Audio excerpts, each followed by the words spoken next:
لیکن نبی کو پتا ہے کہ مشرکہ کون ہے مومنہ کون ہے. کسی مشرکہ کی دودھ جو ہے کوئی نبی نہیں پی رہے ہیں, حضرت موسیٰ نہیں پی رہے ہیں. ایک عورت دودھ پلانے آتی ہے, 2 آتی ہے, 3 آتی ہے. اسی طرح جو ہے فرعون کے محل میں جتنی دائیں تھی سب کے سب آتی ہے, لیکن حضرت موسیٰ کسی کی دودھ نہیں پی رہے.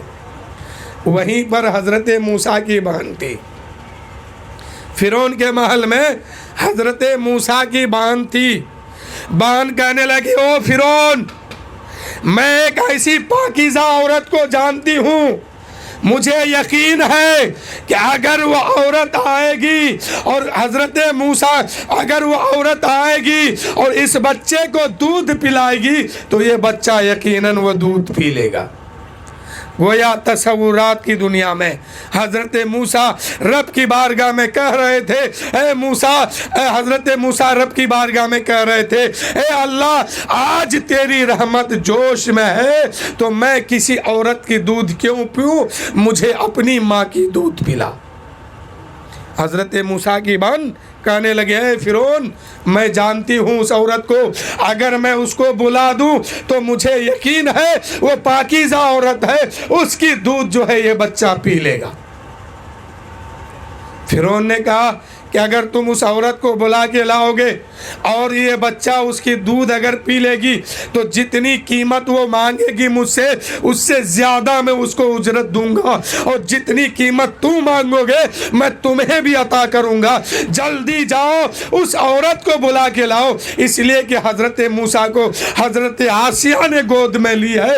اب فرعون کو لگا کہ جلدی اس کو دودھ پلایا جائے. اب بہن کو, اس کی بہن حضرت موسیٰ کی بہن کو بھیجا گیا. ماں کے پاس حضرت موسیٰ پہنچی, حضرت موسیٰ کی بہن پہنچی, جا کے کہنے لگی, میری ماں, جس سے ڈرتے تھے وہی ہو گیا. ماں کہنے لگی, بیٹی کیا ہوا؟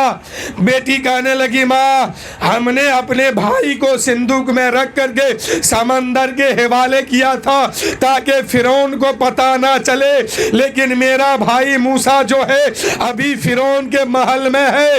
حضرت موسیٰ آرام کر رہے ہیں. ماں دوڑتے ہوئے آتی ہے, اپنے بچے کو دیکھتی ہے, بچہ ماں کو دیکھتے ہیں. اب حضرت موسیٰ کو گود میں لیا گیا, دودھ پلایا گیا. اب حضرت موسیٰ دودھ پی رہے ہیں. فرعون کو خوشی ہوئی کہ بچہ دودھ پی لیا ہے. فرعون کو پتا نہیں تھا کہ یہ ماں بیٹے ہیں, لیکن بیٹے کو پتا تھا کہ ماں آ گئی ہے, دودھ پی لیے. گویا یہ حضرت موسیٰ بتا رہے تھے کہ میں نبی ہوں, نبی, اور نبی جانتے ہیں کہ کافرہ کون ہے اور مومنہ کون ہے, اور نبی کوئی مومنہ کی دودھ پیتے ہیں لیکن کسی مشرکہ کی نہیں. تو میرے دوستو, حضرت موسیٰ نے, اسی کم عمر کے بچے نے فیصلہ کر دیا کہ غیب کی بات کو نبی جانتے ہیں. اب وہاں پلنے لگے حضرت موسیٰ. ایک دن کیا ہوا, فرعون کو شک ہوا کہ یہی وہ موسیٰ ہے جس کی خبر مجھے ملی تھی, جو میری سلطنت کو تباہ و برباد کر دے گا. وہ بچہ تو میرے گھر میں پل رہا ہے. اب حضرت موسیٰ کو مارنے کے لیے سوچ رہا ہے. ان کی بیوی کہنے لگی, ارے تو پاگل ہے, میں بڑی محنت سے اس کی پرورش کرتی ہوں اور تو اس کو مارنے کے لیے سوچتا ہے. تو کہتا ہے کہ یہی وہ بچہ ہے. کہا نہیں نہیں, یہ وہ بچہ نہیں ہو سکتا ہے. فرعون نے کہا کیا کہ میں اس کا امتحان لوں گا. امتحان کیا لوں گا کہ فرعون نے ایک آگ جلائی اور حضرت موسیٰ کو چھوڑ دیا گیا اور کہا کہ اگر نبی ہوں گے تو آگ میں ہاتھ نہیں ڈالیں گے, اگر موسیٰ ہوں گے تو آگ میں ہاتھ نہیں ڈالیں گے, اگر کوئی اور دوسرا بچہ ہے تو یہ آگ میں ہاتھ ڈال دیں گے. آگ جلائی گئی, بچے کو چھوڑا گیا, چل دیے. چلتے چلتے حضرت موسیٰ چل دیے آگ کے طرف. اللہ نے جبرائیل کو بھیجا اور کہا کہ جبرائیل جاؤ موسیٰ کے ہاتھ جو ہے آگ کے انگارے میں رکھ دو، کیونکہ اللہ کی امانت میں حضرت موسیٰ ہے. حضرت موسیٰ جو ہے آگ کو چھو لیتے ہیں. آسیہ کہنے لگی اے فرعون اب تجھے تسلی ہو گئی کہ وہ بچہ نہیں ہے جس کے بارے میں تم سوچ رہے ہو، یہ کوئی اور دوسرا بچہ ہے. نہ آسیہ کو پتا ہے نہ فرعون کو پتا ہے کہ یہی وہ بچہ ہے جو میری سلطنت کو تباہ و برباد کرے گا. حضرت موسیٰ حضرت آسیہ کی گود میں پرورش کی، اسی گھر میں پلے بڑھے. اب جو ہے حضرت موسیٰ دین کی دعوت دینے لگے. فرعون انکار کیا گیا. فرعون کو حضرت موسیٰ علیہ السلام دریا میں ڈبا ڈبا کے مار دیے. تو میرے دوستو اللہ نے فرعون کو موت دریا میں ڈبا ڈبا کے دیا، اور ایسے دردناک موت دیا کہ پانی نے بھی اس کے جسم کو قبول نہیں کیا اور مٹی نے بھی اس کے جسم کو قبول نہیں کیا. آج عبرت بن کے کسی میوزیم میں پڑا ہوا ہے، کسی باکس میں بند ہے، اور اللہ کہتا ہے اے میرے بندے اگر میری پیروی نہیں کرو گے، مجھے نہیں مانو گے تو فرعون کو دیکھ لو. فرعون کو اتنی زندگی دینے کے بعد بھی اس کو میں یہ سزا میں مبتلا رکھا ہوں. تو میرے دوستو انہی چند جملوں کے ساتھ میں اپنی گفتگو ختم کر رہا ہوں. سب کوئی مل کے پڑھیے لا الہ الا اللہ محمد الرسول اللہ صلی اللہ تعالی علیہ وسلم.